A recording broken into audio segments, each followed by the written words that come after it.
ថ្ងៃមួយនាព្រឹកព្រលឹមស្រាំងសត្វនិងរុក្ខជាតិទាំងអស់នាំគ្នារត់រះម្នីម្នាងើបពីគេង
ក្រោយងើបពីគេងភ្លាមពួកគេនាំគ្នាលុបមុខដុសធ្មេញព្រមទាំងងូតទឹកសម្អាតខ្លួន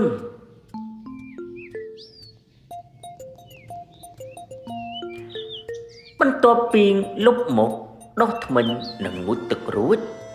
ពួកគេក៏ទៅជួបជុំគ្នាដើម្បីហាត់ប្រាណព្រមទាំងស្រូបយកពន្លឺព្រះអាទិត្យនាព្រឹកព្រលឹមព្រោះពួកគេដឹងថាការហាត់ប្រាណអាចធ្វើឲ្យពួកគេមានសុខភាពល្អរាងកាយមាំមួនព្រមទាំងមានប្រាជ្ញាវាងវៃ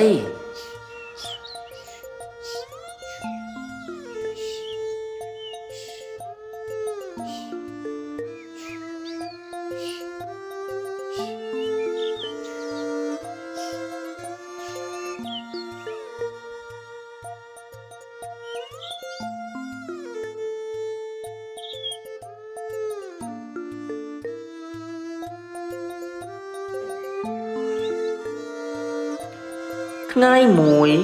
មានរុក្ខជាតិកម្លោះក្រមុំមួយគូកំពុងតែកើតមានចិត្តប្រតិព័ទ្ធលើគ្នាទៅវិញទៅមកព្រមទាំងផ្ដោះផ្ដងស្នេហាយ៉ាងផ្អែមល្ហែមកម្លោះរុក្ខជាតិបានប្រើទេពកោសល្យរបស់ខ្លួនក្នុងការប្រគំតន្ត្រី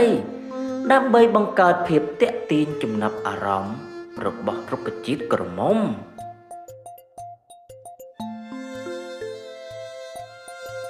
សូរតន្ត្រីបានទៅបបោសអង្អែជ្រួតជ្រាបពេញបេះដូងដែលធ្វើឲ្យនាងទប់ខ្លួនលែងបានក៏រេរាំតាមចង្វាក់ភ្លេងរីឯបក្សាបក្សី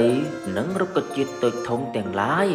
ក៏បានមកច្រៀងរាំអបអរសាទរជាមួយពួកគេទាំងពីរផងដែរ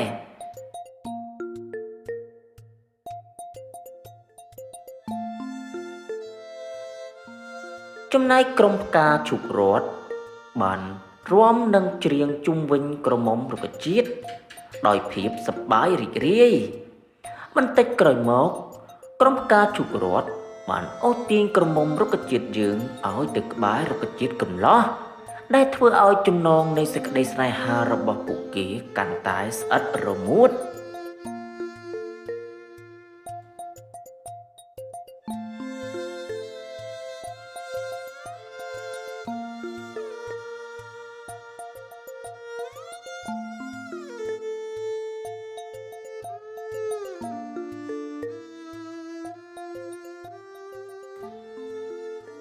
កំឡោះរុក្ខជាតិ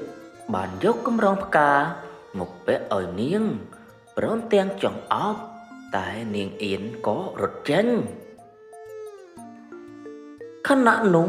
ស្រាប់តែមានគល់ឈើងាប់មួយយ៉ាងកញ្ចាស់លូតចេញមកលើបដោយមានបំណងចង់ចាប់នាងក្រមុំរុក្ខជាតិតែម្ដង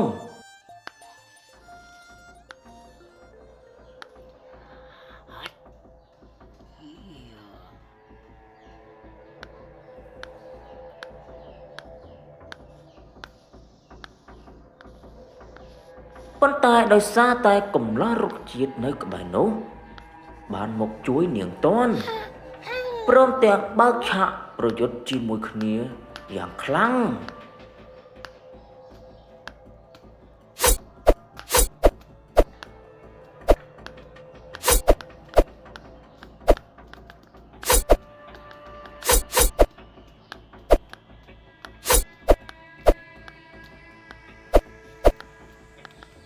ទីបំផុតគល់ឈើងាប់នោះបានចាញ់កំឡោះរុក្ខជាតិយើងវាខឹងដែលទទួលបរាជ័យហើយក៏កើតចិត្តចង់បិទសម្លាប់អ្នកទាំងពីរតែម្ដងវាបានយកមែកឈើងាប់មួយត្រដុសរហូតកើតជាភ្លើងព្រមទាំងបោះដុតកំឡោះក្រមុំរុក្ខជាតិរបស់យើងភ្លើងបានឆេះរាលដាលយ៉ាងឆាប់រហ័ស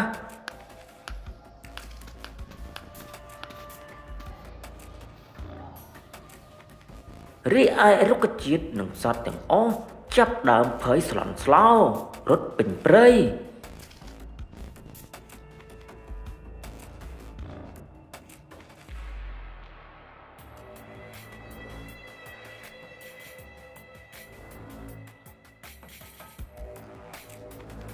ផ្កានិងបក្សាបក្សីសាមគ្គីគ្នាដងទឹកមកពន្លត់ភ្លើងតែហាក់មិនធំថយ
រហូតធ្វើឲ្យបក្សីខ្មៅមួយក្រុមបានសម្រេចចិត្តហោះទៅទម្លុះដុំពពក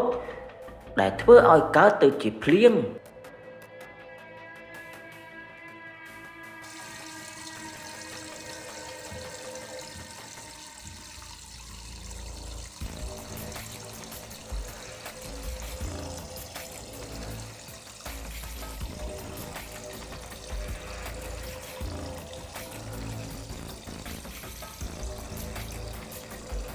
ខណៈនោះភ្លើងក៏បានរលត់អស់រីឯគល់ឈើងាប់កញ្ចាស់នោះវិញក៏ត្រូវបានភ្លើងឆាប់ឆេះដោយទាំងខ្លួនឯងផងដែរក្រោយពីភ្លើងរលត់អស់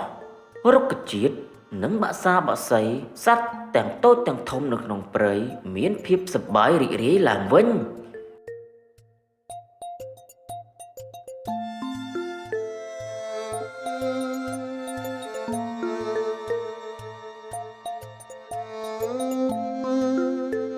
ចំណែកកំឡោះក្រមុំរុក្ខជាតិរបស់យើងក៏បានរៀបការជាមួយគ្នាព្រមទាំងរស់នៅជាមួយគ្នាដោយសុខសាន្តចាប់តាំងពីពេលនោះមក